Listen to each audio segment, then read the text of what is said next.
Ang pagpupuri, isa yan sa itong spiritual discipline. Kaya dito sa Diyos Book of Saints, tinuro ng ating mga pastor. Hinubog kami ng mga manggagawa that is a spiritual discipline para matuto kami magpuri, pagising sa umaga, walang gagawin, purihin namin Diyos. Sa gabi, purihin namin ang Banyo. That is like an other spiritual discipline. Kaya mga bata dito, tinuturuan na magpuri. Kaya minsan pinapagalikan ko itong mga bata Wala namang ginagawa sa likod, puro kayo laro-laro, duwa lang diya, cellphone. Wala kamong ginagawa, magpuri kayo to. Spiritual discipline yan. Tinuturuan sila magpupuri, kaya ginagamit sila Yan, mga instrumentalist, mga drummer. Humahawa ka ng instrumento gamit sa church, kailangan mo yung dihog anointing from the Lord.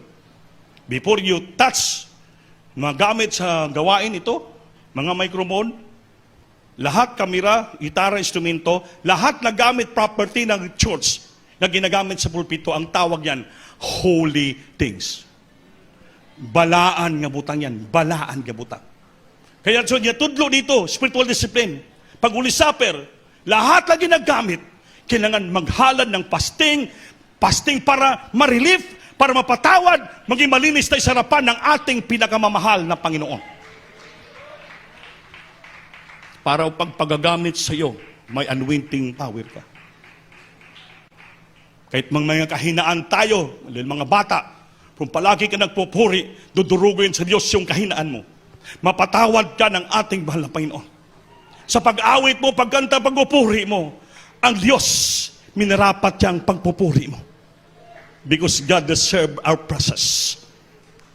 Kaya kamo nga mga bata, pag magpuri ka, hindi patuwad-tuwad lang mo, tulog-tulog lang.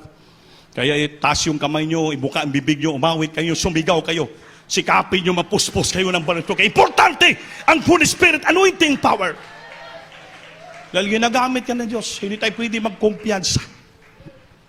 Yan po ang turo ng mga pastor. Nakalagay. Spiritual discipline.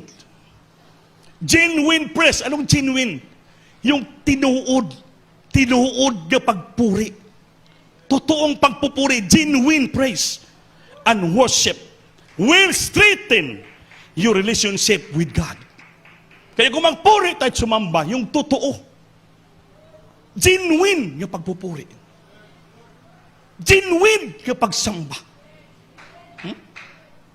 A close relationship with God like the other spiritual discipline. Genuine praise and worship will strengthen your relationship with God. Yung genuine, hindi local. Yung, alam yung local nga pagpupuri? Sayaw-sayaw, baba nakatigom. Walang nabati ng presensya. Yun ang piki ng pagpupuri. Anong piki ng pagsamba? Sa loob ng sambahan, hindi nag-concentrate. Kaya, bakit sinabi ito genuine? Bakit sinabi yung genuine praise and worship? Bakit? Mayroon nagpupuri sa masamba, piki. Ano ibig sabihin? Walang naramdaman ng presensya, hindi nag-concentrate. Kaya, piki nga pagpupuri, piki nga pagsamba. Kaya kung genuine ang pagpupuri mo, totoong pagpupuri galing sa puso, totoong pagsamba na namang presensya, sabi ng Biblia, will strengthen your relationship with God. Maglalakas ang iyong relasyon sa Diyos. Dahil totoo yung pagpupuri mo, umiyak ka, nabubuspos ka, nakikinig ka. Kaya genuine praise and worship will strengthen your relationship with God. You became closer and closer to God. Kasama yan, like the other spiritual discipline ang pagpupuri. Kaya sa ibang churches, walang puri-puri. Walang disiplina. Pero magagaling magsalita. Kaya yung mga piki at Kristiyano, hindi marunong magpuri, piki rin.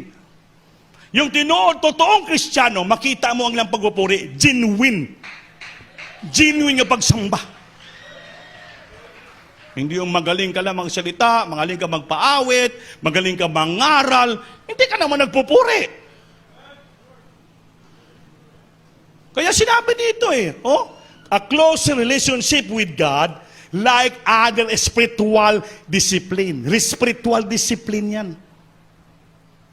Genuine praise and worship will strengthen your relationship with God. Kaya pag dito tayo sa pastoral house, pagsamba, totoong pagpupuri. Totoong pagsimba. Tunay nga pagsimba. Tunay nga pagpupuri. Genuine. Upang lalakas ang ating relasyon sa Diyos. Bakit?